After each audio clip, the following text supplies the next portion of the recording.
You are welcome to section 2 of this training, where I'll be talking about 5 turnaround steps to positioning your website design business. 5 turnaround steps to positioning your website design business. And I'm going to start with number 1. Number 1 is thoroughly investigate who your ideal clients are. In the first section, you had me talk about who your ideal clients should be. I talked a whole lot about ideal clients. Now, in this section, I'm going to delve much more into who your ideal clients should be. Like one of the major things that can stand or that will stand you out in your website design business is your ability to slim down. Let me say slim down, or let me put it this way: to narrow your audience, to narrow the clients you want to focus on. If you want to focus on schools, focus on schools. In school website design, we have schools that you can do school management systems for. You can go on Code Canyon or ThemeForest. You have so many plugins that you can purchase there that you can make use of for as school for school management system. So if you want to focus on schools, be known for schools. If you want to focus on real estate businesses, be focused. You might be saying, if I do that, it will be too narrow. I will not be able to get it. I will not be able to get the kind of clients that I want. I want to tell you that there are so many clients out there when it comes to narrowing down to your ideal clients. If it's for real estate, just go on businesslist.com.ng. Okay, let's do this. Let's go online. Let's do this. businesslist.com.ng. And I'm going to search for real estate businesses to let you know that there are hundreds and hundreds of them. Real estate. Let me just type real estate, and let's see. Let me make it location independent. I'm not going to type in a particular location. So we found how many here? 3,888 companies. Though some of them do have websites, but if you can just get 50 and they pay you 100,000 naira, how much is that? And it's very much possible for a real estate company to pay you 200,000. I've had a client pay me very, very close, 180,000 to be precise. We negotiated a deal for 180,000 for a real estate website. And there are some people that will design that real estate website for 20,000, for 30,000, for 40,000, for 50,000.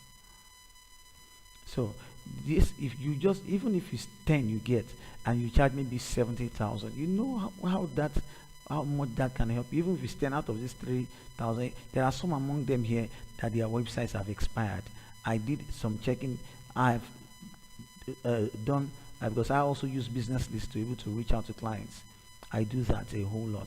I use Business List. I reach out to clients, and when I talk about position, I don't just tell them we build websites. I ask them, what are the challenges you are facing? Or if I discover that their website is down, I ask them, oh, your website is down. I introduce myself. I let them know this is what I do. I let them know, okay, your website is down. What could be the reason? I check their Facebook page. I find out if they are posting consistently. If they are not posting, I try to help. I don't just position. I don't have the mindset of selling. I must give something. I must part with knowledge. It is when I have this mindset of giving before I can, because if you don't give, you can't receive. So I give free content, I give free solution, I give free consulting to help them.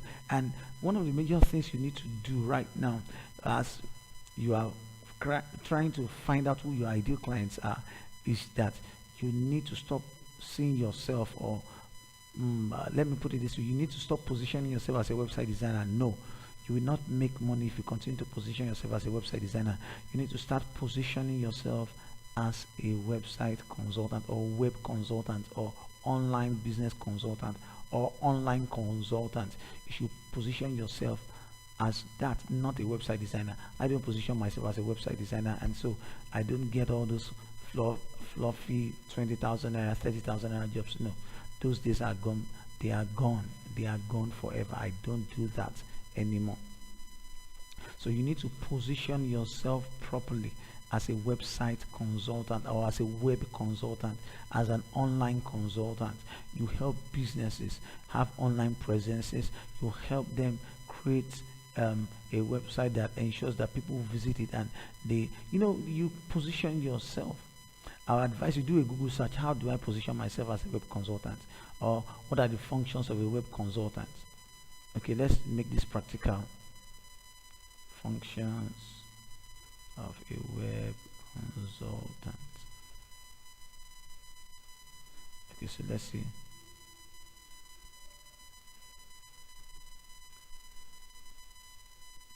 These are job descriptions. Okay, this is one.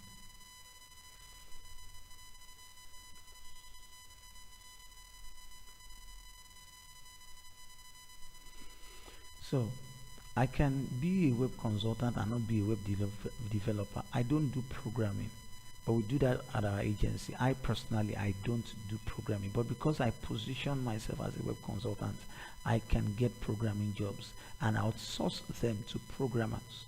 I hope you understand. So let's see this article. It talks about 35 ways a website consultant will improve. Okay, so a website consultant will provide objective advice, see the big, point out errors, help you evaluate if you need, be your therapist, so on and there's a whole lot. So you need to start positioning yourself as a web consultant. And when you position yourself as a web consultant, then you need to find out who are the ideal people you want to serve. Everybody cannot become your customer. Thoroughly investigate who your ideal clients are. Who do you want them to be? I want to tell you, if you take this, to be very candid with you, I had this initial fear some years ago when I began to learn about niching down or narrowing down to the kind of clients I want to serve. I had this fear that, will I have enough clients to service me? Will I have enough clients to pay me? But I want to tell you, there are more than enough clients. If you want to focus on small businesses, go ahead. If you want to focus on schools, on real estate companies, on construction companies, on farmers in the agric industry needs a whole lot of people who can serve as web consultants to bring these people online. In the energy industry, the solar or the inverter, alternative sources of energy, I'm telling you, these different niches, these different sections, they need web consultants who will stand in the gap and provide those solutions. So your mindset moves away from just a website designer who just designs a responsive smart website. All those are just features. If I want to position myself to serve farmers or companies in the agri sector, I start writing. Okay, I'll come to that in at the tail end of this section. I'll come to that. Okay, so that's that about thoroughly being able to thoroughly investigate who your ideal clients should be. And now these are 10 questions you need to define. 10 questions that will help you define your ideal customer. Where do they hang out? Where do they hang out? It might not be really maybe a physical presence. I'm talking about online. Where do they hang out? Where do they get their information? Now let's do a practical, because I also did this I do this constantly for every field or every section or every sector of the economy I want to feature in. I do this a whole lot. For example, where do they hang out or where do they get information? Okay, I can type websites. Okay, magazines, small businesses read.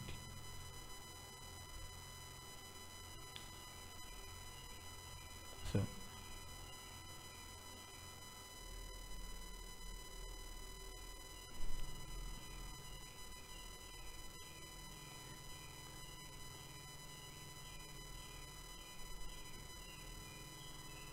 I can go to Quora. You can see which print magazines the small businesses read.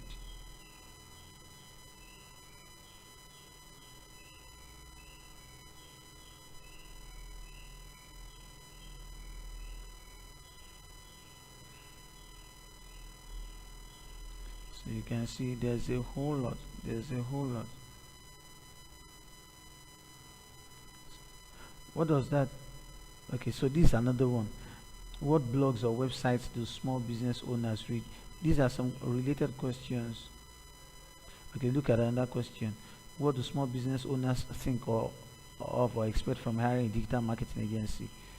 What do small business owners struggle with when it comes to growing their business? You can see these are very similar to these questions here. What are their first challenges and frustrations? What are their priorities and goals? What brands do they like? What is their preferred form of communication? What phrases and exact language do they use? What is their budget? What does a day in their life look like? What makes them happy? This is going to take you time, and I tell you, the time is worth it. It might take you 1 hour, it might take you 2 hours, but if you can take your time to do a Google search or go on Quora.com and begin to search out these questions, begin to find out, you will discover a whole lot of answers. Now I know for, okay, let's see what blogs.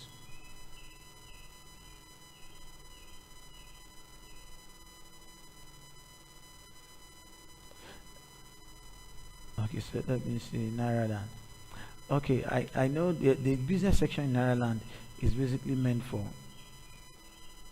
Okay, let's go to the business section.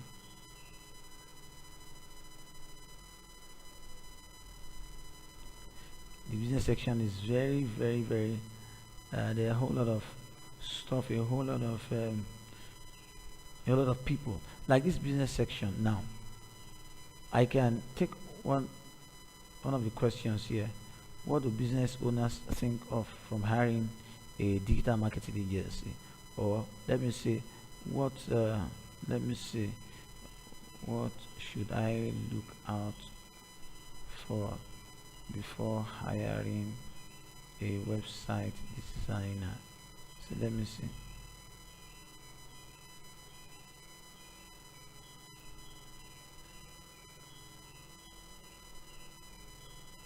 So can you see?